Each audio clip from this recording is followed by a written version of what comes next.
अस्सलाम वालेकुम जी यार, छोटे ਹੁੰਦਿਆਂ ਸੁਣਦੇ आ रहे सां कि अकल वड्डी के भैंस। ਉਹ ਹੁਣ एक समझ आई है कि वाकई अकल वड्डी ਹੁੰਦੀ है, भैंस नहीं वड्डी ਹੁੰਦੀ।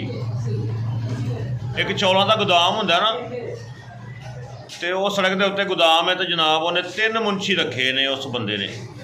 एक की तनख्वाह 15,000 है, एक की 25,000 है, तो एक की 50,000 है।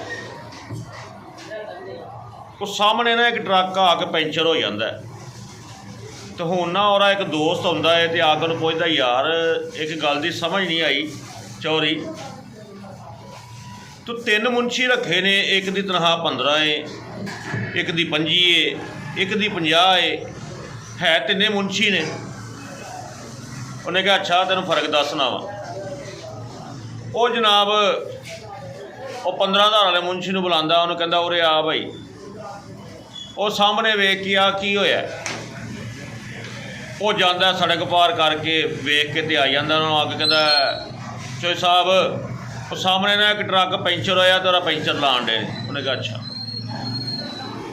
ਦੂਸਰੇ ਮੁਨਸ਼ੀ ਨੂੰ ਭੇਜਦਾ, ਉਹਨੇ ਕਹਿੰਦਾ ਜਾ ਤੂੰ ਵੇਖ ਕੇ ਆ। ਉਹ ਜਾਂਦਾ ਜਾ ਕੇ ਵੇਖ ਕੇ ਆਉਂਦਾ, ਆ ਕੇ ਕਹਿੰਦਾ ਚੋਈ ਸਾਹਿਬ ਚੌਲਾਂ ਦਾ ਟਰੱਕ ਹੈ ਤੇ ਪਿੰਡੀਓਂ ਆਇਆ ਤੇ ਲਾਹੌਰ ਜਾ ਰਿਹਾ, ਤੇ ਜਨਾਬ ਉਹਦਾ ਪੈਂਚਰ ਹੋਇਆ ਤੇ ਪੈਂਚਰ ਲਾ ਦੇਣਾ। ਉਹਨੇ ਕਿਹਾ ਠੀਕ। ਉਹ ਹੁਣ 50,000 ਵਾਲੇ ਮੁਨਸ਼ੀ ਨੂੰ ਭੇਜਦਾ, ਉਹਨੇ ਕਹਿੰਦਾ ਜਾ ਤੂੰ ਵੇਖ ਕੇ ਆ। ਉਹ ਜਾਂਦਾ ਜਾ ਕੇ ਹੋ ਕੇ ਆ ਕੇ ਚੌਧਰੀ ਸਾਹਿਬ ਨੂੰ ਕਹਿੰਦਾ ਚੌਧਰੀ ਸਾਹਿਬ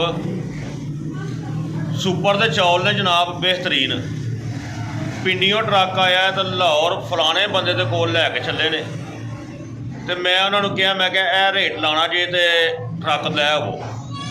ਉਹਨਾਂ ਨੇ ਆਪਣੇ ਚੌਧਰੀ ਨਾਲ ਗੱਲ ਕੀਤੀ ਹੈ ਤੇ ਉਹਨੇ ਕਿਹਾ ਠੀਕ ਹੈ ਤੁਸੀਂ ਦੇ ਦੇਵੋ, ਤੇ ਮੈਂ ਰੇਟ ਕਰ ਆਇਆ ਵਾਂ। ਤੇ ਹੁਣ ਉਹ ਆ ਕੇ ਤੇ ਲਾ ਜਾਂਦੇ ਨੇ ਗੋਦਾਮੇ ਆਪਣੇ।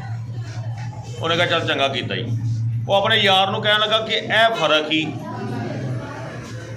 ਕਿ ਜਨਾਬ 50,000 ਰੁਪਈਆ ਮੈਨੂੰ ਐਵੇਂ ਨਹੀਂ ਦਿੰਦਾ, ਕਿਸੇ ਗੱਲ ਦਾ ਦੇਣਾ ਵਾ ਕਿ ਪਹਿਲਾ ਬੰਦਾ ਗਿਆ ਉਹ ਪੁੱਛ ਕੇ ਆ ਗਿਆ ਕਿ ਟਰੱਕ ਪੈਂਚਰ ਹੈ, ਦੂਸਰਾ ਗਿਆ ਤੇ ਉਹਨੇ ਆ ਕੇ ਦੱਸਿਆ ਚੌਲਾਂ ਦਾ ਟਰੱਕ ਫਲਾਣੀ ਜਗ੍ਹਾ ਤੋਂ ਆਇਆ, ਫਲਾਣੀ ਜਗ੍ਹਾ ਤੋਂ ਗਿਆ, ਤੀਸਰਾ ਗਿਆ ਤਾਂ ਸੌਦਾ ਕਰਕੇ ਉਹਨੇ ਕਿਹਾ ਲਾ ਦਿਓ।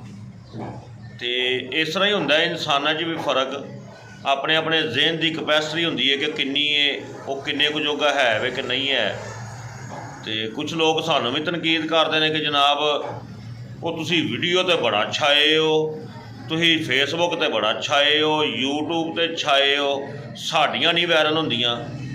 ਭਈ ਅੱਲਾ ਦਿਓ ਬੰਦਿਓ, ਮਿਹਨਤ ਕਰੋਗੇ ਕੁਛ ਦਿਓਗੇ ਤੇ ਫਿਰ ਵਾਇਰਲ ਹੋਏਗੀ ਨਾ। ਸਾਡੀ ਤਾਂ ਦੁਆ ਵੇ ਕਿ ਅੱਲਾ ਤਾਲਾ ਤੁਹਾਨੂੰ ਵੀ ਕਾਮਯਾਬੀ ਦੇਵੇ, ਔਰ ਇਸ ਤਰ੍ਹਾਂ ਹੀ ਤਰੱਕੀ ਮਿਲਦੀ ਹੈ। ਥੋੜ੍ਹੀ ਥੋੜ੍ਹੀ ਮਿਹਨਤ ਕਰਦੇ ਜਾਓ ਤੇ ਅੱਲਾ ਤਾਲਾ ਸਬਬ ਲਾਉਣ ਵਾਲਾ ਹੈ।